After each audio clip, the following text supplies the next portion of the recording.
terra do contrário, o cachorro faz miau. E quem late é o canário, e o gatinho faz au-au. E acontece cada coisa, como nunca ninguém viu. Lá na terra do contrário, no verão é que faz frio. Nunca fiquei tão nervoso, Eduardo Fábio, para cantar uma música. Eu te conheço, você tá nervoso mesmo. Mas olha só, bem-vindos a mais um Rosa Verso. Não é mais um, vocês repararam que hoje o cenário é diferente. A gente está aqui no conventinho, aqui em Taubaté, aqui do lado da Faculdade Deoniana, esse lugar maravilhoso, no memorial desse homem incrível que transformou e transforma gerações. E nós temos hoje o prazer, a alegria de recebê-los no nosso Rosa Verso, conectando realidades para trazer muitas histórias, um papo muito legal e, com certeza, muita evangelização para a sua casa. Seja muito bem-vindo e muito obrigado, senhor Padre Zezinho, pelo nosso programa e muito obrigado por nos receber aqui. Feliz de encontrar vocês, feliz de ver como vocês cresceram e como vocês fizeram diferença no Brasil e na igreja de hoje. Eu estou feliz por receber vocês nessa casa. Amém. Obrigado, Padre. Já começar aqui chorando já. Padrezinho, eu quero começar polemizando já. Olha! Eu quero contar uma história que eu já contei algumas vezes, há muito tempo atrás, mas repetir aqui. Eu, criança, estudei em um colégio salesiano e a gente tinha, os padres gostavam de usar da sobra lá, tanto das músicas quanto dos livros de catequese para os alunos e tal. Aí depois eu fui para um colégio do Estado, perdi o contato ali com a religião, e depois comecei a participar da Renovação Carismática. Na Renovação Carismática, no meu grupo de oração, o pessoal da minha comunidade ali, tinha uma biblioteca à disposição dos frequentadores. Eu fui lá ver os livros e não encontrei nenhum livro seu. Então eu perguntei assim, gente, não tem um tal de Padre Zezinho, bastante eu vinha muito livro deles, não tem nenhum livro deles aqui? Eles me falaram assim, Padre Zezinho não é carismático. Então, parabéns, Nerão. Começou bem. A primeira pergunta é assim, porque todos nós viemos da renovação carismática. Houve, ou existe, um preconceito da renovação carismática com relação ao Padre Zezinho? E em que momento isso foi quebrado? Porque eu também lembro de você pregando no cenáculo, enfim, que eram eventos da renovação. Isso era uma coisa isolada na minha comunidade ali ou houve de alguma forma? Algumas comunidades, sim, mas de maneira geral, eu sempre trabalhei junto também com a renovação carismática. Quem começou praticamente esse trabalho de pastoral de juventude e da música foi em Campinas. Sim. E nós íamos lá juntos com o padre Haroldo, o padre Lacerda, que era jesuíta, e mais tarde o padre Jonas e eu. E nós criamos, e mais tarde o padre Eduardo também, criamos um grupo de influência sobre juventude. Mas as reuniões eram lá, em Campinas. E aí cada um descobriu que não dá para fazer tudo junto, porque cada um tinha uma mística. Então, o padre Haroldo foi trabalhar com os jovens drogados, com sofrimentos, famílias. O padre Jonas veio, um problema de saúde também que ele teve, ele veio para Campos do Jordão e depois para onde ele está agora, mas trabalhou bem com os carismáticos. O padre Eduardo, ele era aberto para todos, e eu trabalhei muito com ele também. E eu optei pela divulgação da doutrina social da igreja, com as minhas canções e com tudo que eu pregava. Então, eu vim do Vaticano II, eu fiquei padre em 1966, e o concílio terminou em 65. E eu achei que eu devia divulgar, por músicas e por pregações, as ideias de diálogo com outras religiões e diálogo político e social. Então, eu entrei para o outro lado. Mas a gente se via muitas vezes, ainda até hoje se vê. Então, da minha parte, eu sempre tive contato com o pessoal da renovação. Até porque eu também sou carismático deoniano. Caris, né? Graça, carismático, aquele que cultiva a graça. Então, eu sou carismático deoniano e prego doutrina social, que o Padre Deon fazia isso. Há outros que fazem uma pregação só de oração e também ajudando os pobres. Mas é um chamado da igreja. E quem tinha preconceito comigo era um grupo muito pequeno. Eles não chegaram a atrapalhar em nada. Claro que não, era o grupinho dele, né, pai? Era só O dele era chato. Não ia dar em nada Eu mesmo. lembro que na minha paróquia, por exemplo, o meu padre falou assim, ó, você pode escolher a música que você quiser, desde que uma aqui é obrigado a cantar, que era da família. Ele obrigava, todo o casamento, você podia cantar o que você quisesse. Mas o abençoa, Senhor, a família lá. Tinha uma pessoa que entrava, tinha um ministro que entrava com a Bíblia e cantava essa música. E eu casei aos sons dessa música, padre. Eu fiz Eu essa também, música. na mesma paróquia que ele. Casou também. Eu porque- fiz Com ele, casei na mesma Pelo amor de Deus. Importante, claro. Essa informação é importante. Eu fiz essa música em 1990, 90. em Brusque, numa casa de retiros. Eu estava fazendo um show retiro de 3 dias, com os jovens casados, quem tinha menos de 7 anos de casado, ou namorados já em vésperas de casar. E eu fiz um retiro com o título Da Família que Temos para a Família que Queremos Ter. E então foi muito gostoso, foi baseado na Familiares Consórcio do Papa João Paulo II, de 1981. Eu fiz o retiro todo.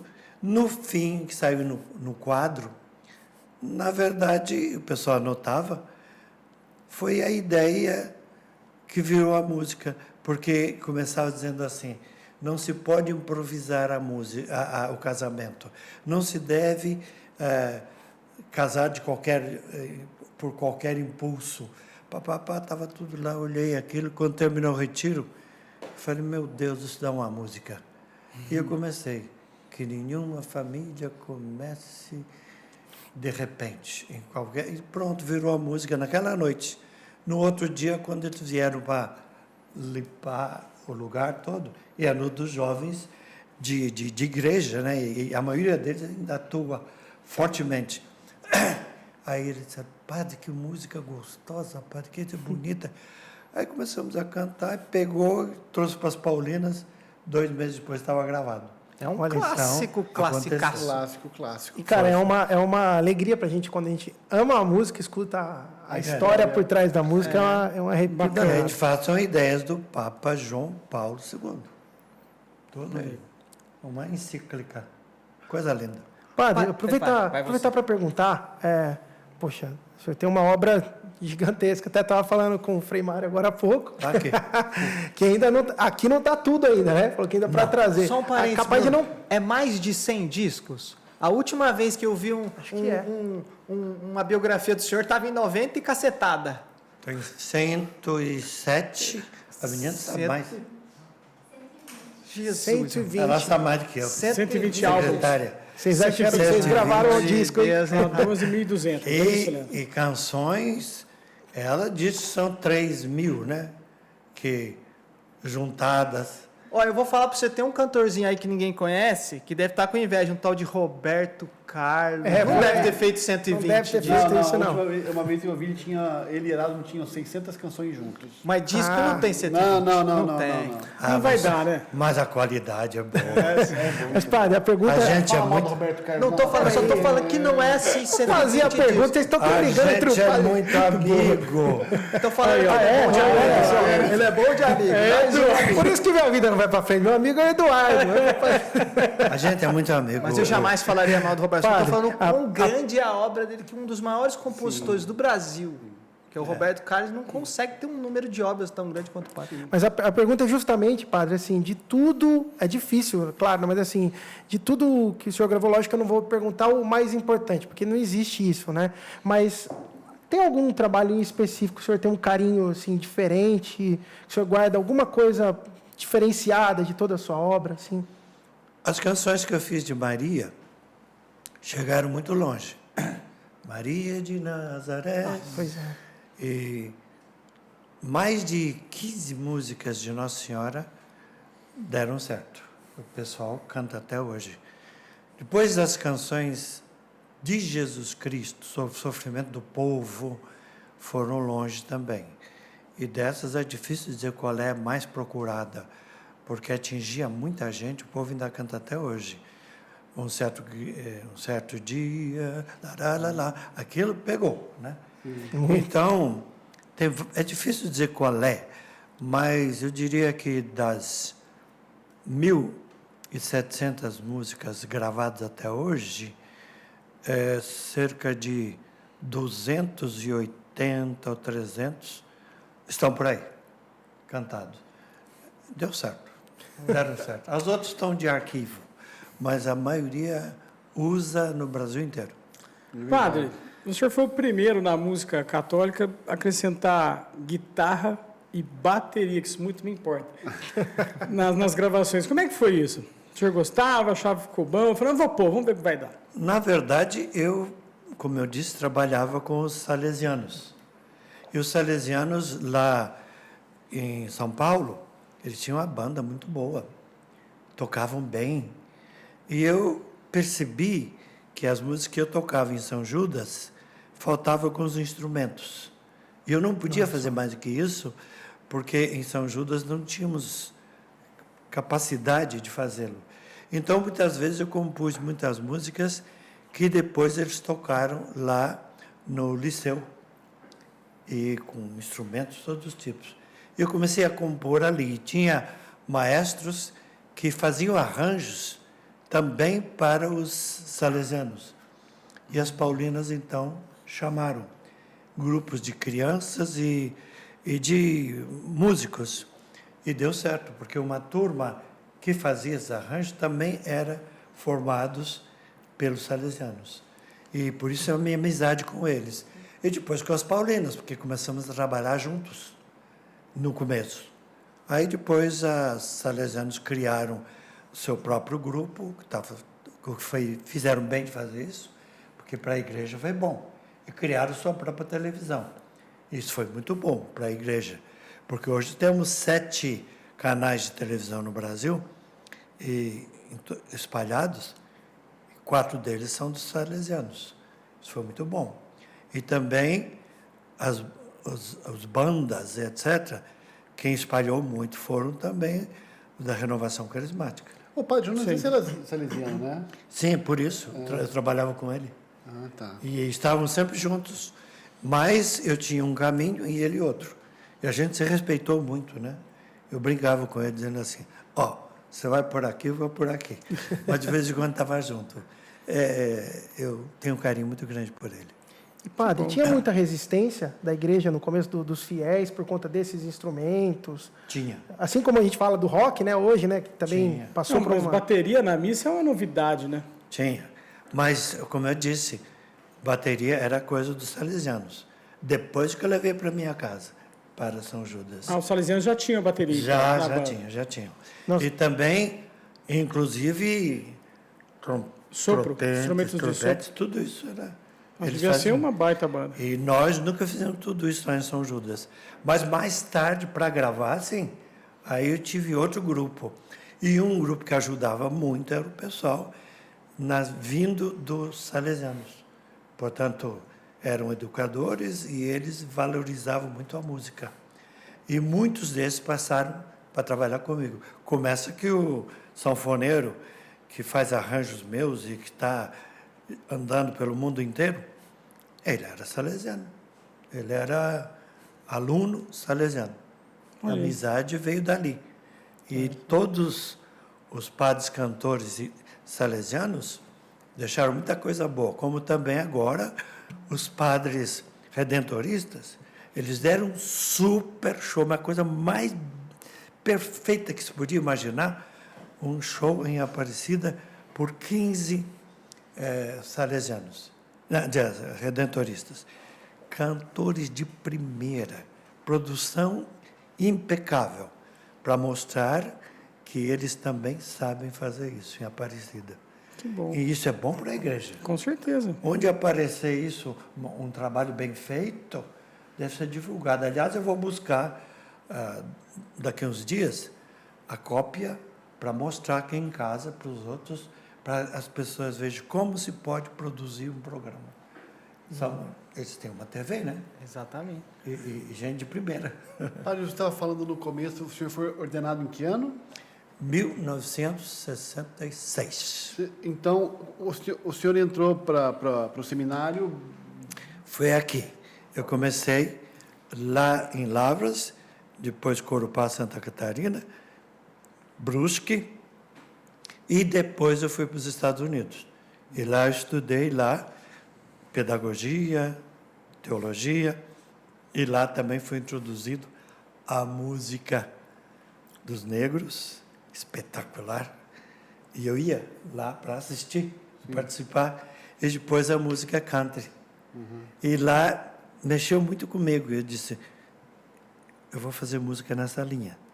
Depois eu fui para a Espanha, fui para a Itália, e lá eu fui bebendo os ritmos e os jeitos de cada lugar. Portugal, eu viajei muito, fui em 50 países. E tudo isso eu trazia as músicas comigo e começava a fazer arranjos aqui no Brasil que ajudasse. Então, minha música é eclética e poderia-se dizer que é universal porque eu fui beber lá. Na África do Sul, fui lá, aprendi. E quem fazia isso comigo, às vezes, também era o Zé Vicente, que ele é um grande criador de músicas também, lá no Nordeste. Então, a gente aprendeu com todos e por isso que deu certo também em muitos lugares, porque a Igreja Católica é para o mundo inteiro. Fomos aprender com eles. Foi muito bom. Pode, deixa eu te fazer uma pergunta, que eu pergunto para todo mundo que é um artista que eu admiro muito, né? Porque atrás do artista tem aquela criança que foi tendo contato com música, o senhor virou um seminarista, de repente você falou assim, não, agora eu vou trabalhar com música mesmo para evangelizar, esse é meu chamado. Como é que foi essa transformação da criança que foi assimilando música e de repente eu quero, além do meu chamado como padre, ser um cantor e fazer o meu ministério através da música? Meu pai era caboclo, ele tocava viola. Ah, já estava em casa. Sim, ele e meus tios, de vez em quando eu era pequenininho, quando eles vinham visitar a gente, eles tocavam viola mineira, né? E chorosa, aquelas coisas lindas. Eu aprendi muito com meu pai, que era paralítico. Depois de um tempo, ele não pôde mais fazer nada. E eu trouxe de berço. Depois eu morava em Taubaté, que é um lugar de caipiras, as músicas. Quem teve muito sucesso não foi só Hebe Camargo, os outros daqui também, que eram de Taubaté, eles cultivavam isso. O Mazzaropi, por exemplo. Então, eu cresci nesse clima. E o Renato Teixeira também, nós somos da mesma época. E a influência da música sertaneja, caipira na região era muito boa.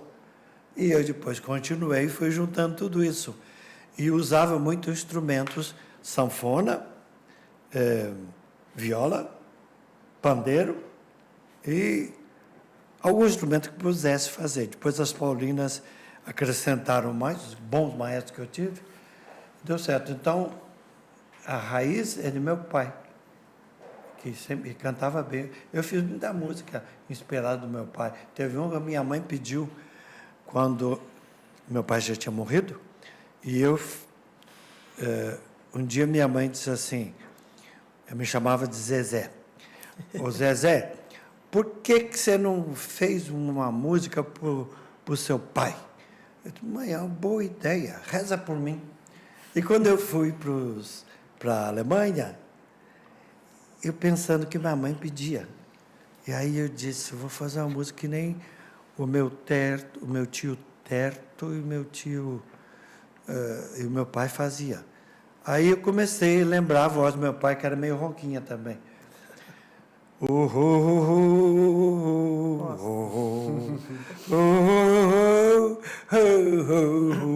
Eles faziam muita coisa nesse estilo, né? E eu lembrei do que meu pai fazia, eu comecei. E nasceu a música Utopia, que a minha mãe pediu. Nossa, Ô, Bruno, você sabe cantar essa utopia aí? sacanagem. Caramba! Agora eu não consigo cantar nada. Ele cantou tudo no carro, mas ele tá Das nervoso. muitas coisas. No meu tempo de criança, Nossa Senhora. quando vivo na lembrança, o aconchego do meu lar. É isso? Isso. Pois é. Eu amo essa música. Quem Nossa. fez essa música foi minha mãe, pedindo e lembrando meu pai. Eu fiz outras músicas em memória do meu pai e da minha mãe. E agora vai sair um novo, já gravamos, a turma que está aí gravou comigo.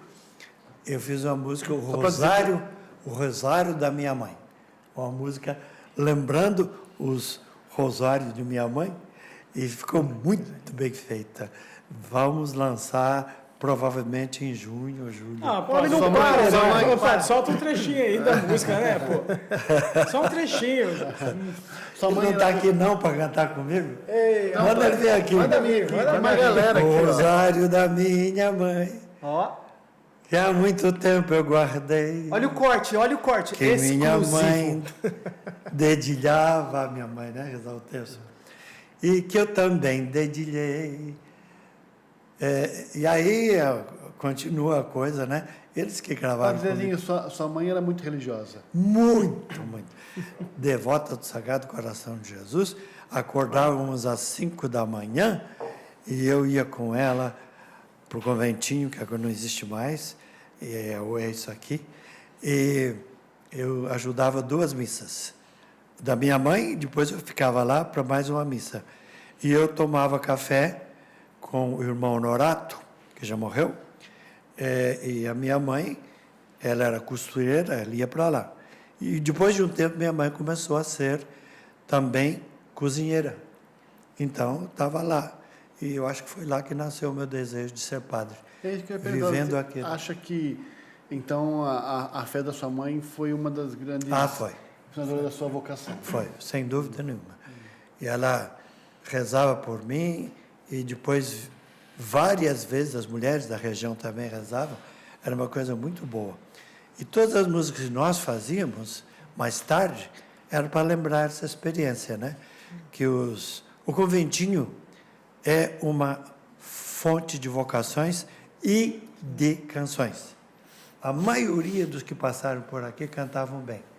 E a maioria, alguns já vieram, que eram músicos populares, quando vieram para cá. Tem um aqui que é o Ramon, que ele foi músico da noite. E agora ele está aqui e ele toca muito bem. A maioria toca e canta. Isso aqui é uma fonte de música. Essa turma toda. Olha, deve ter uns 40 que cantam bem. E se imagina trabalhar com todos eles, fica muito bom. E eu tenho, dom. eu tenho uma dúvida, que assim, a molecada aí de 16, 15 anos, talvez vocês conheçam só o Padre Marcelo e tal. O Padre Zezinho, ele estourou no Brasil. Eu lembro que a minha mãe falava, cara, assim, Lotava estádio. lotava estádio. Então, assim, ele foi um fenômeno popular, assim. Acho que talvez o grande primeiro padre que explodiu e o Brasil inteiro cantava e comprava o disco. Né? O cara, repetindo, Roberto Carlos, eu te amo. Tinha o disco do Roberto Carlos e do Padre Zezinho. Meu amigo. E do Padre de lado. Zezinho. Sim. Então, tinha da Elis Regina e do Padre Zezinho. Então, ele era um grande... Roberto Carlos disse uma coisa que eu nunca vou esquecer, lá nas Paulinas. Eu elogiando o Roberto Carlos pela música que ele fez sobre o Sagrado Coração de Jesus, influenciado pela mãe dele. Aí eu dizendo assim, olha, Roberto, você fez uma coisa que eu não consegui fazer. Você fez uma música do Coração de Jesus mais bonita que a minha. Aí ele voltou para mim e disse assim, mas o senhor fez uma música sobre família que eu nunca consegui fazer. Porque eles admiravam a minha música de oração pela família e eu a dele. Então, na verdade, é luzes que Deus dá, e não é que você vai buscar e compra em algum lugar. Foi dado, é um dom, e aí a gente dá para o povo. É bem assim? Eu só queria complementar minha pergunta. Aí o senhor explodiu. Foi. O senhor virou um astro. Foi. E aí tem aquela coisa assim, como que é ser um astro? De repente o senhor era um padre, virou um astro. Aí tem essa coisa da televisão, de chamando, da entrevista. O senhor foi o primeiro. Como é que foi lidar com tudo isso, assim, de mídia? Vem pra cá, eu quero o padre aqui e tal. Eu sou muito grato a um advogado, Haroldo. Não, peraí, grato ao advogado. Outro corte. Eu sou grato a um advogado. Isso Sim. é coisa rara. Boa, gente. Ele era... doutor? Então, deixa ele lá. Haroldo Galvão, que era advogado e era paroquiano nosso, em São Judas. E ele me orientava muito quanto o uso da mídia, ir para a televisão, etc. Eu passava horas conversando com ele. Ele dizia, cuidado, mídia faz isso. Naquele tempo nem falava mídia, meios sociais, né? E ele me orientava muito, desde São Judas. E então eu aprendi a não dizer qualquer coisa e para qualquer repórter. Então, era ele. E ele era um sujeito muito inteligentíssimo. E ele me ajudou muito. Mais tarde tivemos outros que também ajudam a nossa congregação orientando sobre isso. Então, os direitos do cantor, do músico, do intérprete, tudo isso foi ensinado. E os jovens que cantaram comigo também são orientados. Nenhum deles faz qualquer coisa que não é justo. E as paulinas assinam tudo isso. Então, isso é uma doutrina séria da igreja, de que o músico deve ser respeitado e respeitar o outro. E direitos é uma coisa santa que Deus dá para o indivíduo. Então, eu devo também muito às paulinas, porque eles me orientaram, e até hoje me orientam, quanto a direitos, o dinheiro vai para quem, ajuda quem, etc. Então, eu nunca assinei nada só no meu nome, nunca. E eu não sou proprietário das minhas músicas, são da congregação. Olha. Estava falando, tem esse moço que é cantor, compositor, aquele alto grandão aí, músico de primeira, isso é muito bom. E essa gente vem para o seminário já com alguma experiência. Eu estou achando que os senhores fazem uma pré-entrevista assim. Toca, entra. Não toca, toca. Não, ainda não. Mas realmente é um dom que Deus deu para a gente. E eu vejo que deu também para os salesianos e deu para os redentoristas. Eles mostraram o que eles entendem de mídia. Eles são ótimos. Então, eu acho que para a igreja é bom, né? Oxa. Sim. Muito bom. E os leigos também, quem trabalhou comigo, todos eles ganharam a sua parte, e todos eles foram bem pagos. Na época que os outros pagavam R$200 por um músico, eu pagava 1.000. Já na época. Ixi, o senhor era... Orientação Do advogado. Do advogado. Boa, gente. Você falou, Padre Zezinho, foi bom para lembrar. Porque na música católica existe sempre essa coisa, ela é muito clerical, muita coisa de padre ainda, né? Até hoje um pouco. Mas o senhor sempre fez o caminho oposto, sempre tentou dar muito espaço ao leigo, ao jovem, tirar o foco da música do padre Isso. e passar para o leigo. O senhor acha que foi bem sucedido nessa tarefa? Foi. Né? Foi, graças a Deus. Eu fui bem orientado, né? Porque os estudos de documentos da igreja, nós somos obrigados a estudar, porque nós vamos lidar com o povo. E como eu trabalhava com comunicação, eu dei aula, 32 anos de aula aqui. E então eu sabia o que era comunicação. E por isso nós orientávamos os outros também, dizendo assim, o foco no palco não é o padre, é o povo. E os jovens que cantam conosco não cantam atrás, ao lado. E então, quando eu, depois que pregava, eu puxava o povo para cantar, depois eu entregava para os jovens, eram 28 músicas por show, e só 8 eram minhas, junto com o povo. Depois eu saía.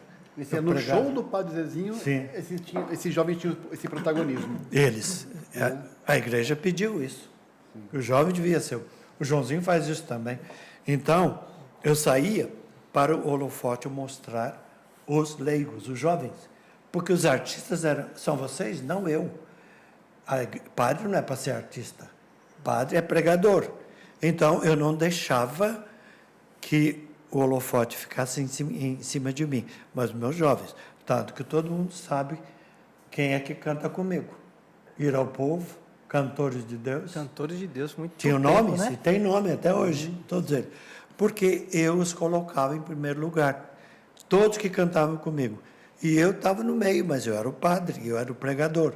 E sempre foi assim. Então é uma visão que nós temos. O padre não rouba a cena.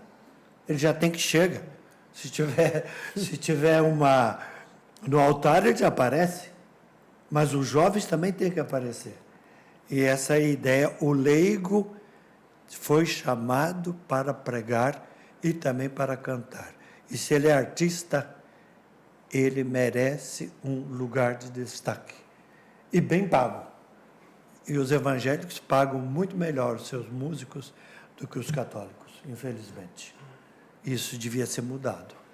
Tinha que pagar bem o músico. Um músico de verdade, né? Eu conheço 4 pangaré aí que falam que é músico, mas não, isso daí não. Eu também. O senhor falou um negócio tão bonito agora, que era assim, a gente foi pesquisar a biografia do senhor e achou uma linda. E achou uma biografia linda num site luterano.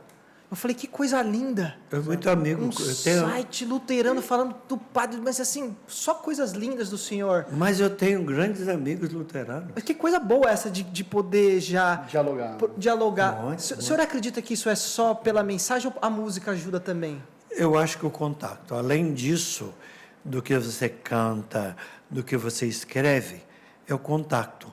Quando eu podia, e eu tinha mais saúde, eu encontrava muitos evangélicos e conversávamos, pastores, e o diálogo era muito bom. Quem não quer conversa conosco é só um grupo, são os pentecostais, aquela igreja. Eles não gostam de conversa conosco, mas todos os outros querem. E todos eles são bem preparados, há pastores muito cultos, com padres muito cultos também. A gente dialoga muito. Então, ecumenismo é porque é inteligente. Se você não é inteligente, você não quer ecumenismo. É só isso. É porque a gente vive uma experiência de ecumenismo muito baseado na música. Então, porque como a gente toca um estilo que o jovem gosta, existem jovens evangélicos que falam assim, olha, eu sou evangélico, mas eu gosto do Rosa de Saron porque eu gosto do som. E nós temos amigos dos evangélicos porque são músicos. O meio musical faz a gente ficar amigo e se respeita. E eu briguei por vocês, em favor de vocês, por isso. Naquela época, vocês estavam sendo rejeitados. Contextualiza aí, padre. Pode continuar, porque muita gente não sabe dessa história. É verdade. Conta aí, né? padre. A gente é eternamente o grato. padre que vai contar, né? Mas não, presta atenção. Não é qualquer um, não. O advogado nosso é Não, padre. primeiro conta a história de vocês, como vocês sofreram, e preconceito, e como eu entrei. E também nisso aí o Heraldo também ajudou, né? Sim, foi. A gente brigou por vocês, não pôde acabar com esse grupo. Este grupo representa um segmento da igreja que chega a ser 10 ou 20%, que são jovens, né? Então, mas eu briguei muito, porque eles eram muito discriminados, não foi? Foi, o padre Zezinho deu a cara a tapa, como se diz aí, em defesa do Rosa de Saron, e a gente tem uma gratidão que não temos como devolver, recompensá-lo. Eu falo assim porque eu me lembro que eu tinha 18 e poucos anos, mais novinho, assim, 17 anos. Você está dentro de uma igreja que você ama, você faz um trabalho com o coração e você ser rejeitado é uma coisa que dói seu coração, assim, você se sente tão pequenininho.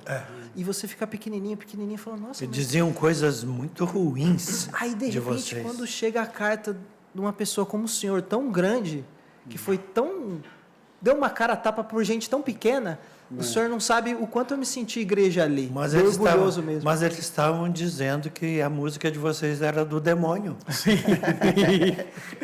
Isso é Eu verdade. não aceitei isso. Tira isso. É de Deus, as meninas estão cantando coisa linda, os textos são maravilhosos, tocam bem. Eu nem sei tocar rock, eu não tenho esse dom.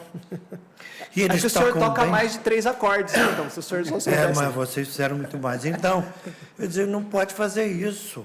A igreja precisa deles mais do que nunca. Aí o Heraldo ajudou muito também.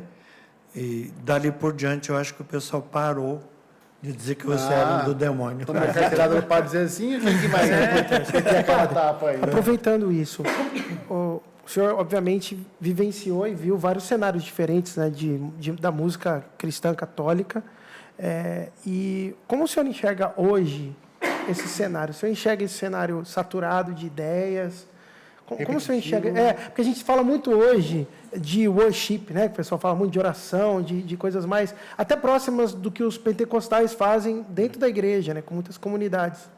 Como o senhor enxerga hoje essa pluralidade que o senhor tanto trabalhou, de ritmos, de artistas diferentes, né? Eu estou terminando 5 livros de comunicação, que eu dei aula aqui há muito tempo. E estou no 5º, terminando. E o padre Joãozinho criou uma editora, Sagrado Coração de Jesus, deoniana, que tem intenção de publicar esse livro com as Paulinas. Então, vai ser uma edição conjunta. E uma delas, dos livros, eu falo exatamente sobre isto.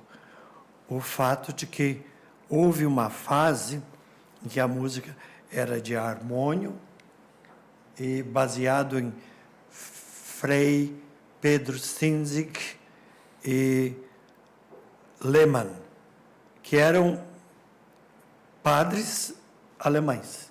Traduziram as músicas para português. 1940 e pouco, 45. E essa fase foi até 1955. Daí vieram padres católicos e leigos, mas sobretudo padres, que começaram a compor músicas. E esta fase durou de 1950 e pouco, com algumas freiras boas, compositores, que chegaram a 1970. E eu apareci com a minha música, o padre Irala, que estava também em Campinas muito tempo, ele não está vivo ainda, e começamos a compor músicas para jovens e com jovens. E isso durou até 1990, por aí. Daí veio a renovação carismática, influenciado pela renovação e pela Canção Nova, que começaram a fazer um trabalho. Eles tinham TV, tinham rádio e divulgaram a música carismática.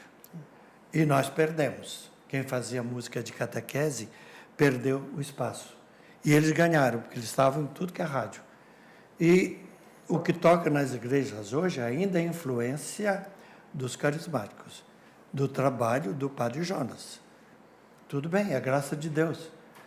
Nós estamos recuperando um espaço, porque as nossas músicas estão sendo notadas de novo e está diminuindo um pouco a força da música só de louvor. Porque havia um tempo que era só música de louvor. E os compositores começando a perceber que não dá para fazer só música de louvor. É bonito, mas satura. Fica repetitivo, falou, né? Resultado, está começando a haver uma música de compaixão, de misericórdia, de dor do povo. E tem muita gente fazendo música sobre o sofrimento do povo. Então, estamos voltando para a doutrina social. Exatamente. Isso é uma sim, eu vou dizer que é está tentando encontrar, né, o eixo. Isso é muito bom. E a mesma coisa está acontecendo com música sertaneja. Eles faziam muita coisa repetitiva. E vieram outros como o Renato Teixeira, essa turma. Almir Sater. Essa turma é boa. E eu estou com eles há muito tempo. Resultado, eles também criaram uma música que é sertaneja, mas é erudita. E eles criaram um espaço, chegaram lá onde deviam estar. E muitos sertanejos começaram a buscar isso, que é o Chitãozinho, Chororó e outros. Eles têm letras espetaculares. Sim. E eles descobriram uma música que é um pouco urbana e sertaneja. E isso é muito bom. Meu pai era do tempo da música da roça, né? Tipo, tinha um carreiro de Por aí. Mas eles não, eles encontraram também o equilíbrio. E está sendo muito bom para a igreja e para o mundo. Então, acho que nós estamos chegando à síntese que faltava. Não vai ser de repente, mas está mudando. Está todo mundo naquela preocupação de quem sofre e precisa de ajuda. Tem muita letra em defesa do povo, do sofrimento do povo, que não tinha antes. Então, isso é muito bom. É aquela coisa de ter a empatia com a dor do outro, né? Mas... Às vezes você pode encher uma música da palavra Jesus e ser tão repetitivo e vazio do que às vezes fazer um transmitir contexto. nada. Na verdade, o que está acontecendo é isso. Tem um livro que eu recomendo, eu comprei 12, e já foi quase tudo, para os alunos, para os outros, mas que chama assim, 12 Passos para uma Vida de Compaixão. A autora é espetacular, ela escreveu muitos livros. E neste está ali a história da compaixão desde os egípcios, os chineses até hoje. Então, que os países vão chegando pelo sofrimento, chega a compaixão. E é um livro espetacular que inspirou muitas músicas que eu fiz. E tem outros fazendo a mesma coisa. É a era da compaixão. E essa ideia vai durar muito tempo, porque está muito sofrimento. Né? Fica a dica aí para a gente que está fazendo música E agora. para vocês também, com porque certeza. vocês lidam com o povo, né? Sofrimento. Então, mas vocês já faziam isso. Eu me lembro que muitas músicas que eu defendi de vocês é porque vocês falavam de sofrimento em favor do povo. Então, isso é bom que vocês façam, porque vocês têm força. E se vocês cantarem isso, o povo vai atrás e vai achar que isso é bom. Então, a gente vai cantar músicas de compaixão, porque o povo está muito machucado. E, padre, baseado nisso, a gente estava conversando ontem, o Edu, sobre como nossa juventude, como os jovens, como as crianças já são meio que educadas hoje a seguir a maré de redes sociais, de por exemplo, dancinhas, né, que a gente vê em redes sociais, e com letras cada vez mais maliciosas, maldosas. Né? Como que numa era de tanta informação, em que tanto lixo chega para as crianças, como o senhor vê a forma da gente manter o jovem na igreja? Porque antes talvez era um outro tipo de mídia, né? Era dominado por TVs, era dominado por mídia o tempo todo, e a gente ligava a TV, não era o que a gente escolhia ver. E a TV às vezes até tinha um certo nível de controle de pudor, né? Com a rede social parece que é uma terra sem dono. Exato. De fato, a mídia está despudorada. E a televisão é culpada, mas também as outras mídias. Quem é que não conseguiu superar? Ou porque foi duro demais, ou descuidado demais. Foi as catequeses dos católicos ou dos evangélicos. O atacar e não ajudar a atacar. Não resolve. Ou outro, bonzinho, não quero dar problema, e tem medo de denunciar. Eu fiz uma música em 1974 sobre, se for preciso, que a música dizia assim, eu nasci para anunciar, mas se for preciso eu denuncio. A música falava isso. Porque eu não fiquei padre só para anunciar coisas lindas, bonitinhas. Eu fiquei padre para dizer o que o Evangelho manda dizer. Então, eu denuncio se é preciso. E é uma frase minha que eu uso desde 1970. Eu não te ofendo, mas eu me defendo. Não brinca com a igreja, não fala mal do Papa, não fala mal da minha igreja, não fala mal dos outros, porque eu vou me defender. E você não vai gostar do que vai escutar. Por quê? Porque eu estou com os evangelhos. Jesus denunciava e anunciava. Eu faço a mesma coisa. Então, eu não fiquei para anunciar, dizer coisa bonitinha, não. Se for preciso... Olha, o povo está no sufoco. Não tem mais dinheiro que chega para comprar o carrinho de supermercado. O povo não sabe de onde tirar mais o dinheiro.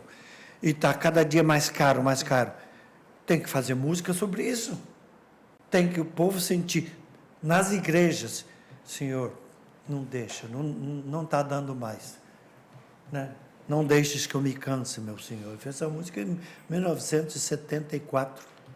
Não deixes que eu me canse, meu Senhor. Vocês lembram? Essa não, por incrível que pareça. Ele sabe tudo. Mas é isso, o católico tem que chegar ao ponto de dizer, não vou ficar quieto. Ah, mas sim, mataram vários padres, até bispos. Mataram. Mas e daí? Vai morrer um dia, né? Que demore, Então, né? Espero que demore. que seja... Jesus fez isso. Então chega uma hora que você diz assim, se eu vou cantar louvor, porque Deus merece. Vou cantar a dor, porque o povo precisa. E vou cantar a reflexão, porque sem isso não tem religião. Era essa a ideia. E vocês fazem A isso reflexão sem da saber da dor coisa. para chegar no louvor, né?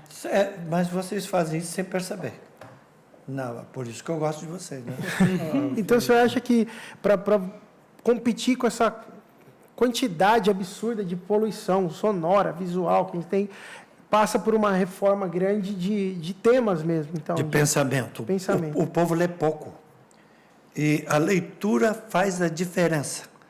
Eu leio uma média de 4 livros por mês. E alguns são grossos, assim.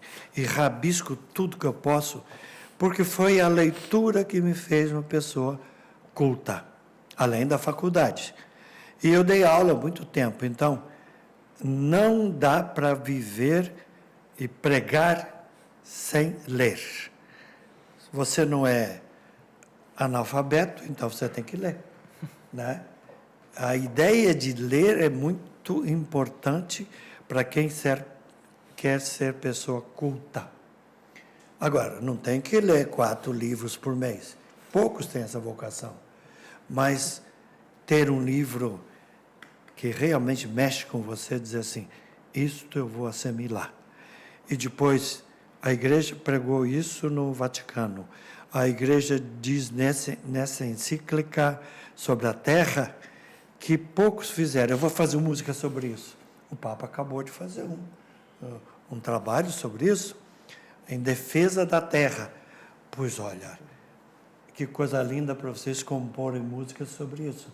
Porque o Papa João Paulo II já tinha falado isso, e agora o Papa Francisco, falando sobre em defesa das águas, do verde, é tudo que o Brasil precisa. E se vocês cantarem isso, vai chegar longe e os jovens vão começar a pensar nisso também. É o único jeito. Pô, não foi agora o Carnaval que ganhou o de Rio. Mancha Verde? Ah, Mancha Verde. São Paulo. Verdade. Qual foi o assunto? Ih, padre, nós Água. Não, Água. E ganhou, porque eles ousaram cantar sobre a água. Mas tem que fazer isso mesmo? Então, de repente, isso chega ao povo porque foi cantado sobre isso. Então, nós temos que... Eu fiz a vida inteira isso, mas tem outros que demoraram para entender isso, mas estão começando. Então, a ideia, nós somos mentalizadores, não só para a oração. Nós somos também para a doutrina social e para a defesa dos pobres, de quem não tem o que comer. É a nossa missão. Então, para isso é que nós somos mentalizadores. Nós mexemos com mentes e corações. Essa é a ideia. Padre Zezinho, o senhor está arrumando muito amigo no Facebook lá? Como é que tá? Bastante amizade? Como é que está a vida nas redes sociais? Dizem que eu chego a 2 milhões de pessoas, às vezes 3 milhões, incluindo o rádio, né? Eu diria que só 2% são os agressivos. E são os católicos ultraconservadores, influenciados pelo o guru deles que morreu, Olavo. Olavo de Carvalho. Esse Sim. formou muita gente. E alguns padres, que eu prefiro não falar o nome, mas são padres também ultraconservadores.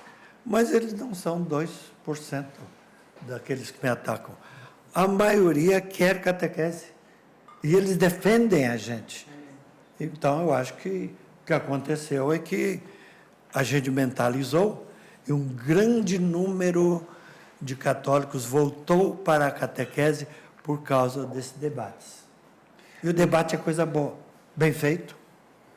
Mas o senhor acha que o ambiente está mais agressivo, de alguma forma, né? Porque eles são faladores, eles são perigosos. Eles seguem o presidente, né? Eles seguem o Bolsonaro, ele é agressivo. O Lula também é, mas menos. E ele também foi agressivo muito tempo. Nós não precisamos de presidentes agressivos. Precisamos de presidentes cultos e capazes de diálogo. Se tiver isso, o país vai funcionar. Se não for culto e capaz de diálogo, não há política. O senhor tocou no assunto da política, eu já vi o senhor falando algumas vezes que você não é nem de direita nem de esquerda, você é da doutrina social. Isto. Porque a doutrina social manda dialogar. Jesus dialogava com os inimigos, todos os outros, e falava o que tinha que falar, mas ele também conversava com quem discordasse dele. A arte de discordar com respeito e concordar sem ser capacho é fundamental. Eu concordo com você, mas não concordo com tudo. Eu discordo de você, mas não de tudo. E isto é bom, isto não é. Mas é coisa de gente inteligente. Se estudou filosofia, se estudou sociologia, se estudou pastoral, se estudou teologia, você vai dizer assim, eu concordo com isso, eu não concordo com isso, porque o documento diz isso, isso, isso. Eu discordo de você, mas nisso você é bom. É a capacidade de catar. Minha mãe fazia isso. Ela pegava o feijão, porque naquele tempo não era limpinho assim, ela separava o entulho para o feijão. Eu fiz muito, eu catei muito feijão e muito milho quando eu era criança. A arte de o que é sujo pôr para cá e o que é bom para cá. Isto é uma coisa que todo sujeito de roça fez a vida inteira. Escolher, catar feijão. Eu, na religião, eu faço a mesma coisa. Catar arroz, catar feijão, catar ideias, papá. Se é bom, vem para cá. Se é ruim, vai para o lixo. Padre, é um alívio o senhor falar isso, porque eu também, às vezes, eu sou mal interpretado na internet. Porque eu sou apaixonado por esse lado humano, de cuidar, esse olhar que Jesus sempre demonstrou pelas pessoas, pelos mais favorecidos. A gente até tem uma música que chama Onde os Olhos Não Veem, foi composta através da homilia do Papa Francisco, quando ele diz Deus se faz descartado para dizer a todo descartado que ele também é filho de Deus. Aliás, vocês estão lançando um CD, já lançaram agora, né? Sim, lançamos um... E que título bom. Acertaram, hein? Eu só não recebi de vocês ainda. Olha a dura falha. Não, mas o nosso produtor está aqui, com certeza vai resolver isso. Isso né, será Pedro? providenciado. Mas eu gostei do título, espetacular. Baile das Máscaras. Vocês, na época da máscara, né? Falam do baile. Espetacular. Mas que achado espetacular. Continua. Desculpa, padre. Não, e agradeço a palavra, porque assim, muitas vezes quando a gente tenta dialogar na internet hoje, por conta desse campo polarizado, que você se diz a favor do próximo, você é taxado, esse é de esquerda. Esse é de direita. Parece que as pessoas precisam colocar uma... é um rótulo em você para saber se ela gosta ou não de você. Ela não quer conversar. No meio, toda a sujeira está junto, depois você o para. senhor consegue... Paciência.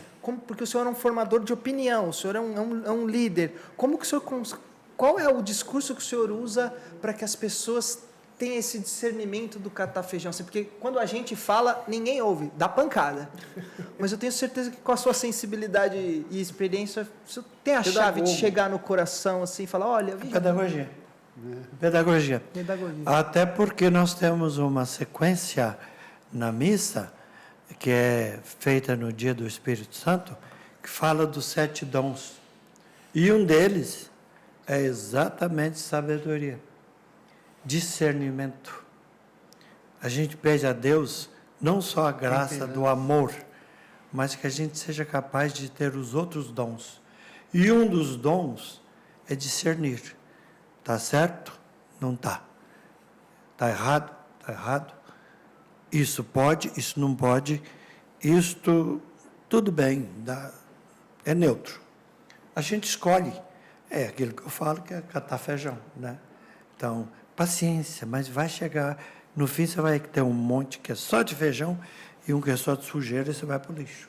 Mas é uma escolha intelectual e de vida também. Não afeta emocionalmente, assim? Não.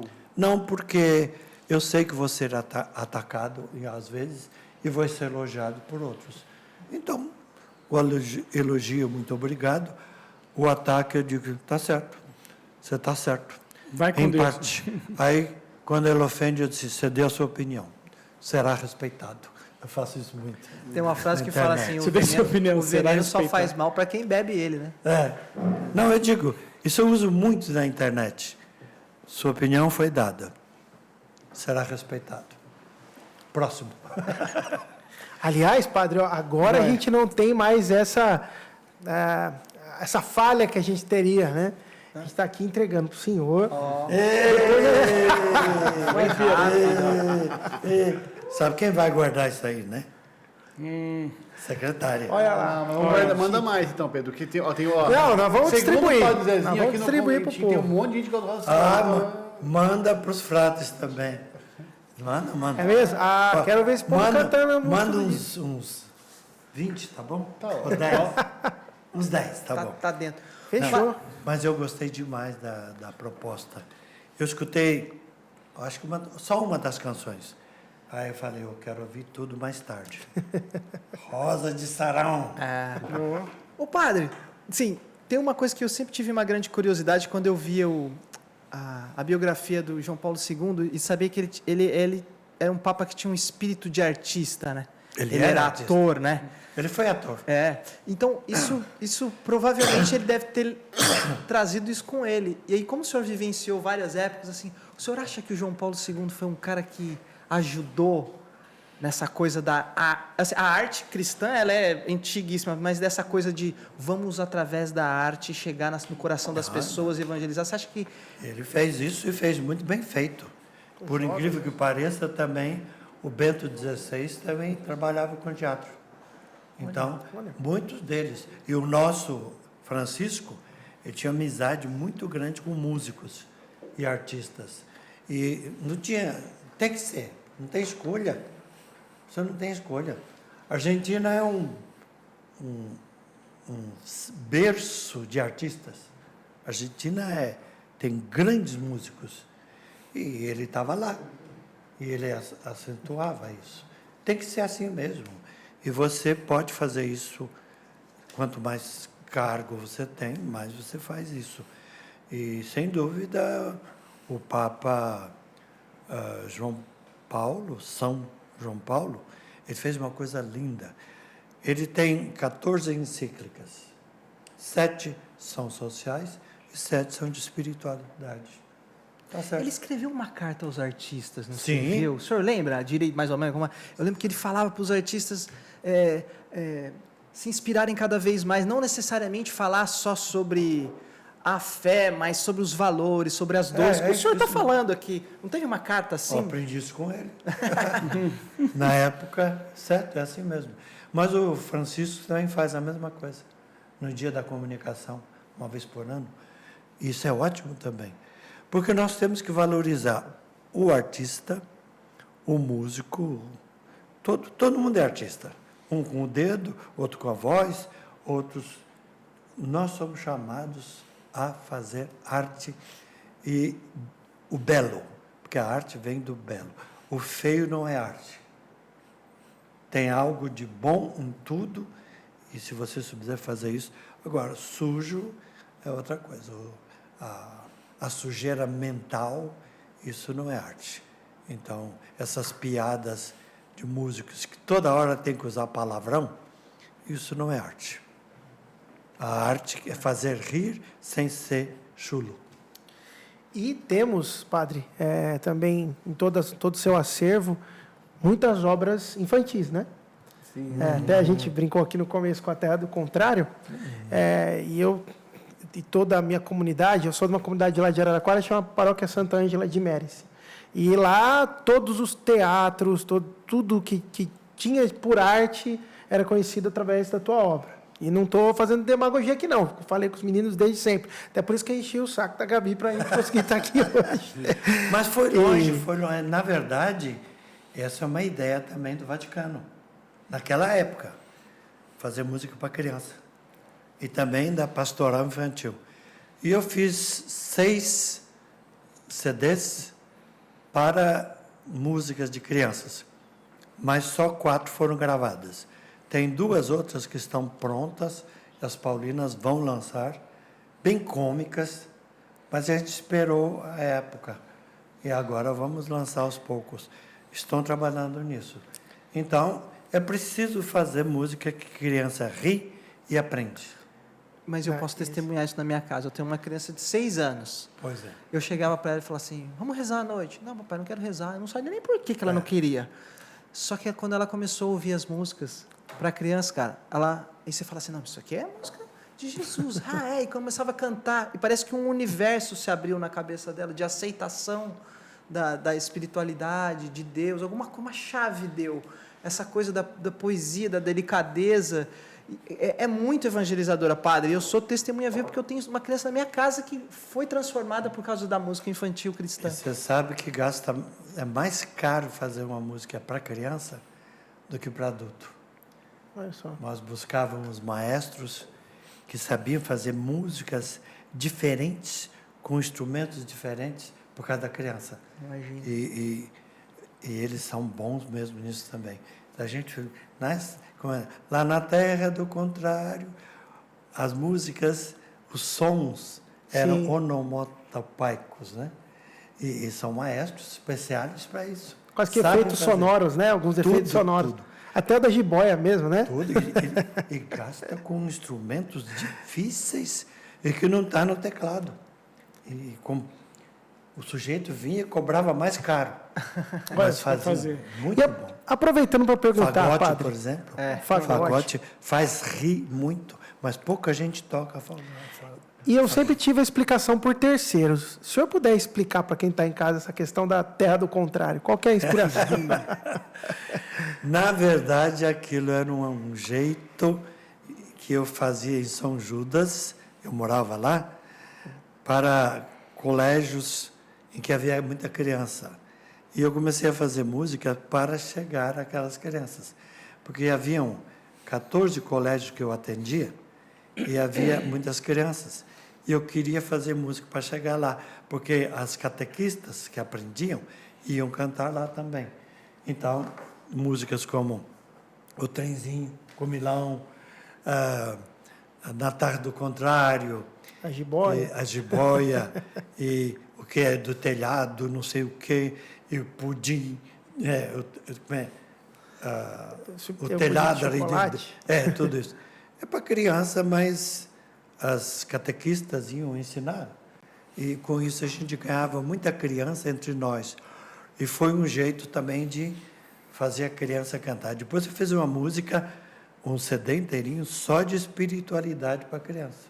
Entendi. Então esse era um trabalho um pouco mais lúdico para trazer a criançada. Mérito das paulinas. Gastaram muito mais caro. E é muito mais caro fazer música de criança do que as outras. E aquela Amar como Jesus amou? Essa eu fiz em Portugal. Essa é um... Olha lá. Aconteceu. Aconteceu. Eu estava em Coimbra, pregando na Universidade de Coimbra, falando sobre a guerra, porque havia guerra na época, Portugal.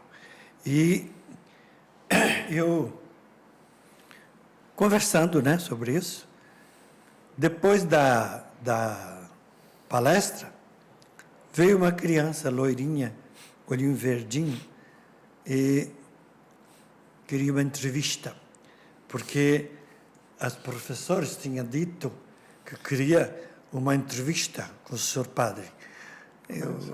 Aquela carinha doce, 9 anos por aí, e o pai junto. Aí disse, o que é preciso para ser feliz?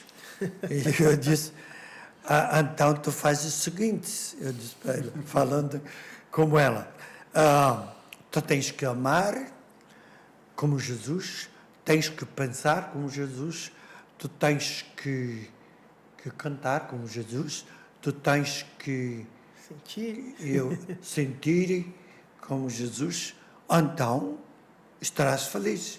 Elas, que lindo, começou a escrever.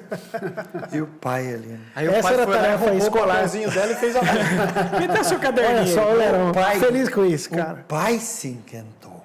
E ele abraçou a pequena e deu um beijo. Desculpa, bati aqui. Imagina. Aí ele deu um beijo na criança, eu também dei um beijo na testa dela. Ele disse, vai com Deus. E fiquei muito amigo do pai também, né? Isso foi em Coimbra. Essa era a tarefa escolar para cumprir da letra. E no dia Muito seguinte, bom. a música estava pronta. E eu cantei isto na igreja dos Arroios, que era muito grande, para o povo. E o povo se encantou. E pegou na hora em Portugal. Nossa. Foi mais cantado, fiquei um mês lá, em Portugal, do que no Brasil. Quando eu vim, já estava tudo pronto, as polêmicas. Pode gravar. Já sabiam a notícia. Mas aconteceu lá em Portugal. E essa música pegou até hoje no mundo inteiro. Eduardo, Traduzido em vários países. Paga uma viagem para mim, para Coimbra, 6 meses, Eduardo. Só ficar lá Quem escrevendo. sabe ele volta com as letras boas. Vai aparecer um time de futebol de criança, ele não vai fazer uma música. Claro que não, mas deixa eu fingir. Pra O eu Padre, a gente ficar... está aproveitando o embalo que você está contando história de músicas, e como o Bruno falou, isso é muito legal, conhecer a história por trás de cada canção. Uma vez eu tive o privilégio de você me contar a história daquela música que acabou se tornando o hino não oficial da JMJ no Brasil, que é No Peito Eu Levo Uma Cruz. E era uma música que virou um sucesso, que todo mundo cantava, mas o senhor contou que ela foi feita para um grupo pequeno ali. Em São Judas, São Judas também? 1969. Qual que é o endereço dessa paróquia? Eu vou beber a água da torneira lá. Tudo lá Pra ver acontece. O Joãozinho compôs muita coisa lá também. Então, bebeu da mesma água. Não precisa nem ir para Coimbra, né? Mas eu fiz lá. Porque eu queria mentalizar os jovens sobre o significado da cruz no peito. Porque nós não usávamos essa cruz ainda. Veio mais tarde. Só que eu tinha uma outra cruz. E então fazia uma pregação sobre o sentido da cruz. Mais tarde, como isso pegou, nós já tínhamos a cruz deoniana, que foi em 1977, por aí. Aí só trocamos a cruz. Mas, na verdade, eu levo uma cruz no peito para lembrar de Jesus. E não tenho vergonha dessa cruz, não. Onde eu for, vou usar. Não vou esconder essa cruz. Então, mais do que isso, esse símbolo de padre, isso aqui, qualquer leigo pode usar. Então, a ideia é de que o leigo deve ter uma cruz e ter coragem de mostrar, o padre, etc. Porque só isso vai dizer só que você é padre, mas aqui você é cristão. Então, tudo isso foi usado e aquela música já era cantada há muito tempo, no coração o que disse Jesus. E depois cantamos isso 20 e poucos anos, depois paramos. O Joãozinho recuperou tudo. Foi ele. Mas em 2013 ela bombou lá no Foi ele Rio. que fez isso. Todo mundo cantava sem parar. Cara, que coisa linda, padre. Eu tenho uma outra pergunta também, quanto a questões litúrgicas, canções litúrgicas. a gente ouve muito a questão da campanha da fraternidade. Isso foi sempre uma noção geral, né? Lembro do pessoal na minha igreja, nossa, por que os ritmos da campanha da fraternidade são tão para baixo, joga tudo para baixo? E eu sempre encarei aquilo como um momento da penitência, né? Um momento quaresmal e tal.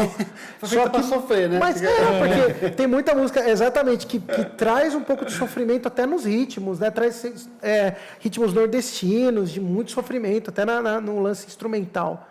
Tem algum aspecto disso ou não? Tem. A campanha da fraternidade é feita exatamente na quaresma. Começa lá. Sim. Depois pode usar o ano inteiro. E a ideia do sofrimento do povo entra na liturgia também. E muitas músicas foram feitas em menor exatamente por isso. E com ritmo nordestino, porque muitos lá do Nordeste faziam músicas para isso.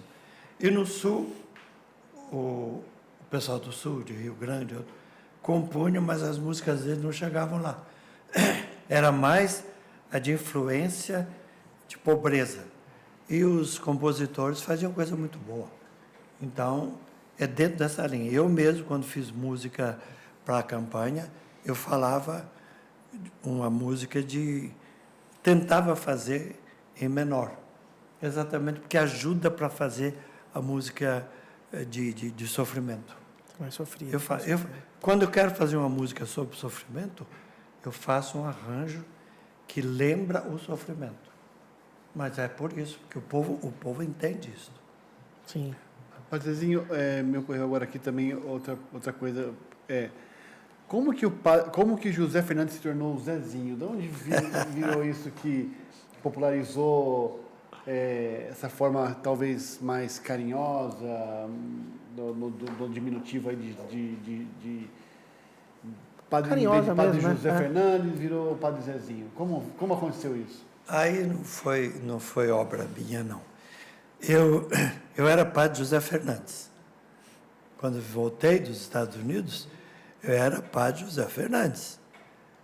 Mas foi em 1967 que começaram a me chamar de Padre Zezinho por causa de um grupo de crianças excepcionais de uma escola pequena.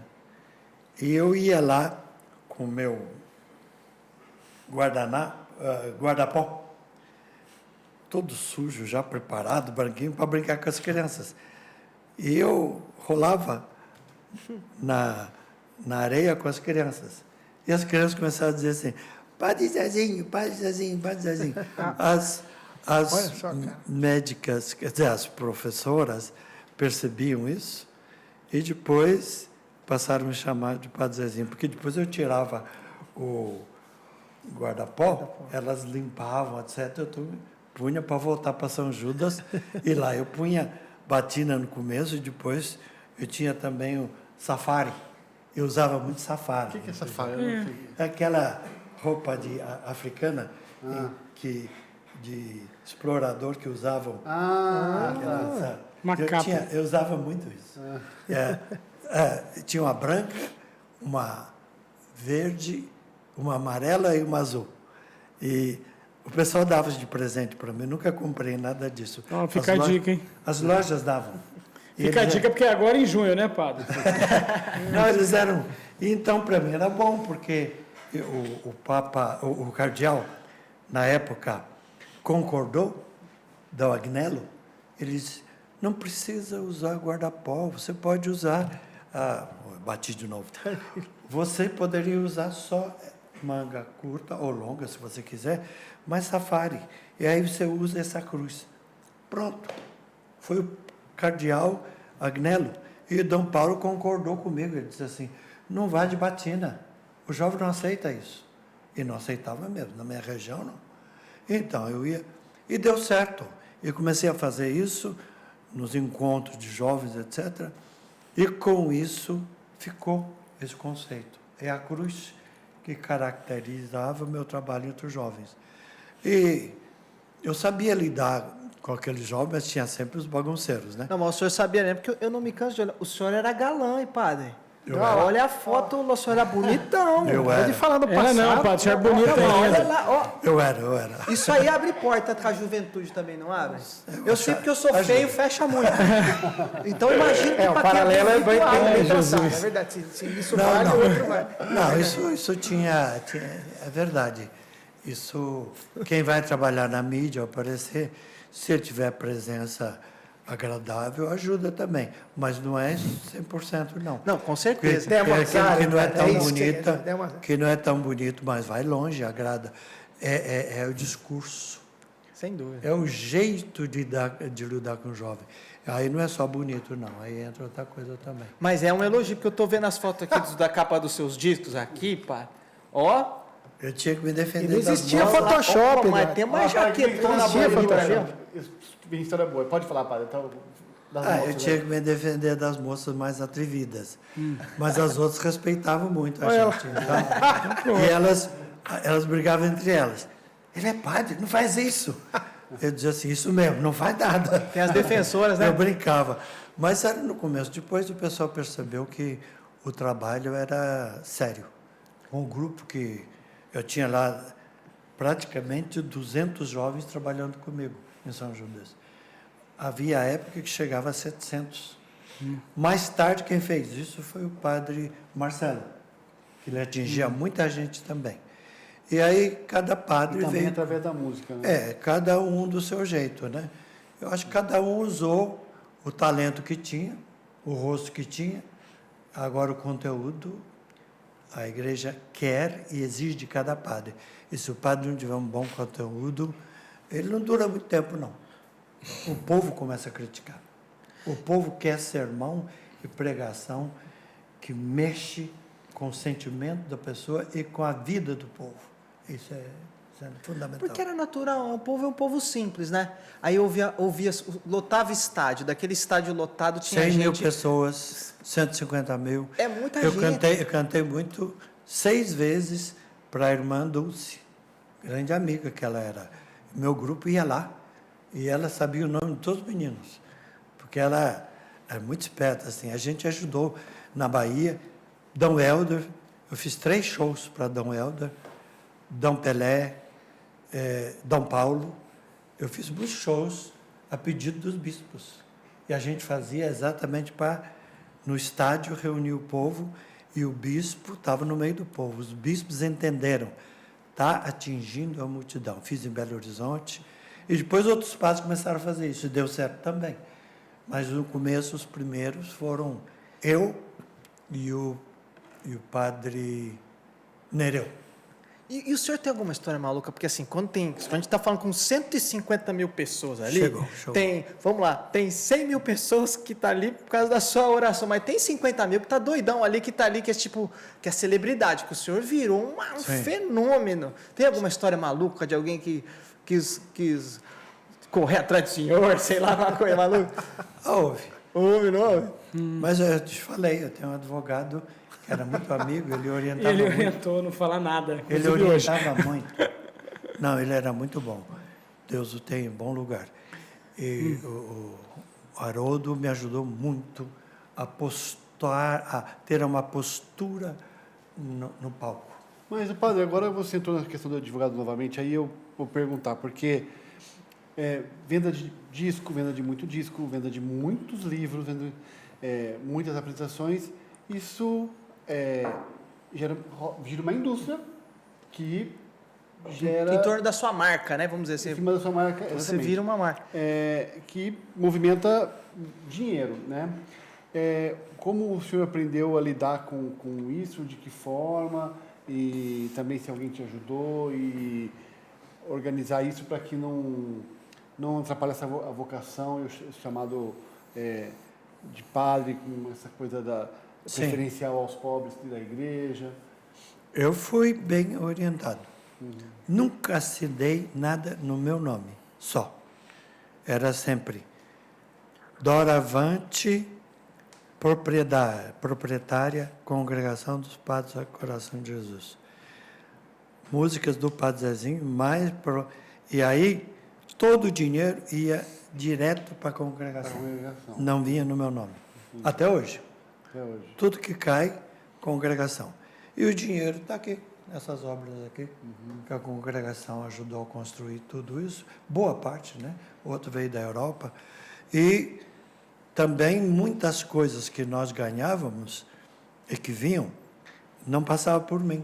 Eu não administrava nada, até hoje. Então, eu sempre fui um padre pobre e continuo sendo.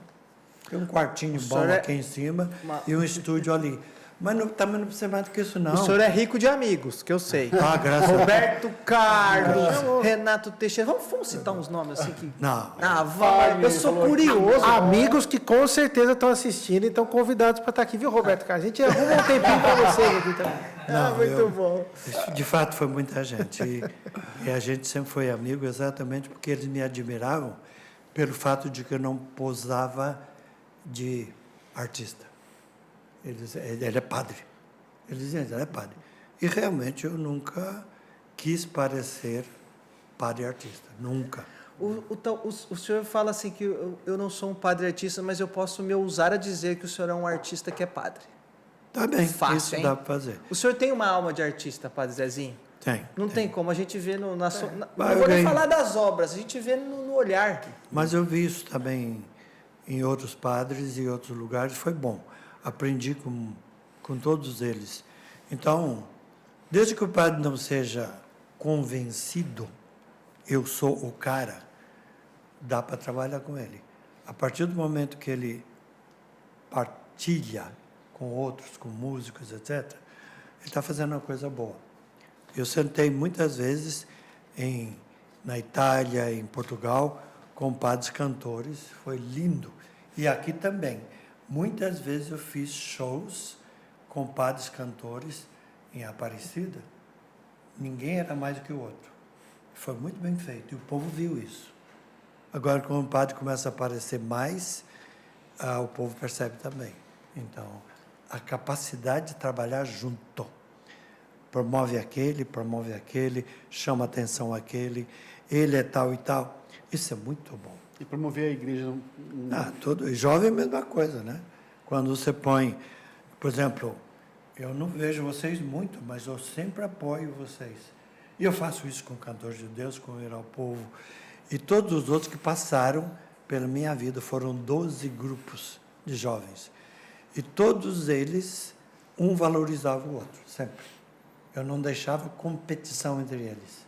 E não acontecia. Quando começava demais, está fora do grupo. Não pode atrapalhar o outro, porque vocês são um grupo. E quando alguém aparecer demais, não dava certo. Eu era o primeiro a dizer assim, pega o avião e volta para casa. Eu fiz isso com 2. Fiz isso. Era para ele cantar 3 canções, ele cantou 8 e roubou o espaço do outro. Eu disse, olha, pega o avião e volta para casa. Eu estava em Manaus. Mandei para casa. Por quê? Não pode fazer isso. Não pode atrapalhar o companheiro. E esse é o conceito de artista. Né? Eu não funciono sem você. Eu sem você. E isso é que faz um trabalho, né? Vocês também que produzem, né? Não vai funcionar se não for junto. E eu tenho bons maestros por isso mesmo, porque eles são gentis, eles são espetaculares. E com as Paulinas, o ambiente é espetacular, porque ele aí estava comentando isso, né, o Ramon. O ambiente é muito bom, porque todo mundo respeita o outro, porque todo mundo é talento. Tem uma longa história com a Paulina, uma trajetória que se confunde do Padrezinho com a da Comep, né? Sim, sim. De parceria... Fiel, sólida. Sólida, exatamente. Aliás, saudade do pessoal da Paulinas, um abraço para todos eles. Saudade do Vanderlei, querido Vanderlei, do estúdio. Né? Nossa Senhora, toda vez lá ficamos tomando café e conversando. São muito bons. Padrezinho, a gente sabe que o senhor tem horário, tem missa hoje aí, tem terço. Tem.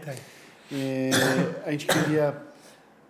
Eu tenho palavras para agradecer o senhor receber a gente na casa de vocês aqui, dos Leonianos. Brunão, podia fechar com uma musiquinha. Uma canção. Mas antes da musiquinha do padre, eu posso falar um negócio? Padre, eu não posso perder essa oportunidade. Eu era um menino, que eu vou repetir aqui, Era um menino novo, 16, 17 anos na igreja, que tomou porrada, pancada, desculpa, mas é que de verdade é autêntico. E que assim, e que viu no Senhor algo tão carinhoso que não precisava fazer, tão grande, com a gente tão pequeno. Você não sabe que hoje, aos 47 anos, quase chegando nos 50, o quanto que isso está no meu coração, isso está marcado. E eu espero transmitir isso até o fim da minha vida, o quão o Senhor foi generoso e essa generosidade nos ajudou tanto. E aí, paralelo, né? Ajuda um que ajuda o outro. E quanta gente a gente conseguiu ajudar por causa do Senhor. Vê o resultado de obedecer o Vaticano II. Aqueles documentos do Vaticano II falam de tudo isso.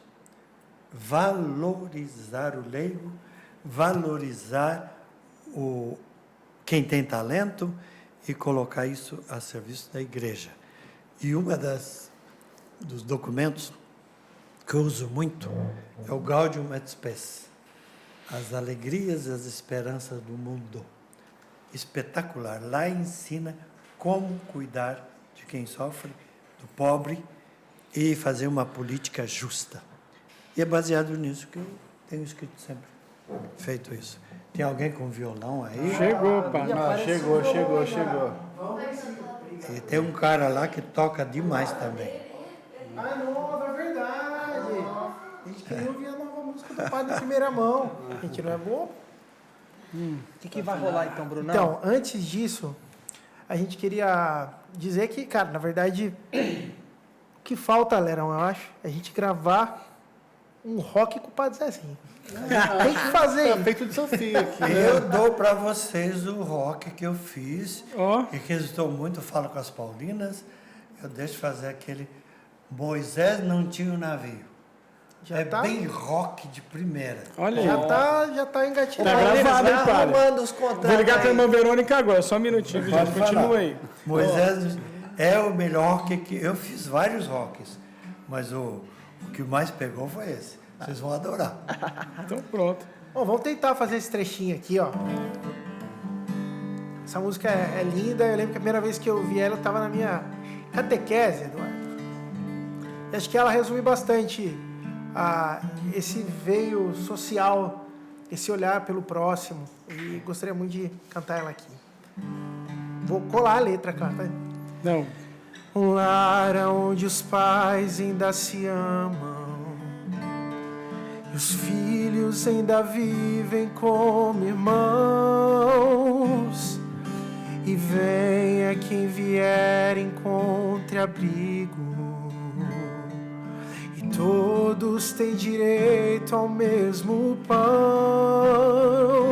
onde todos são por um e um por todos, onde a paz criou raízes e floriu um lar assim feliz.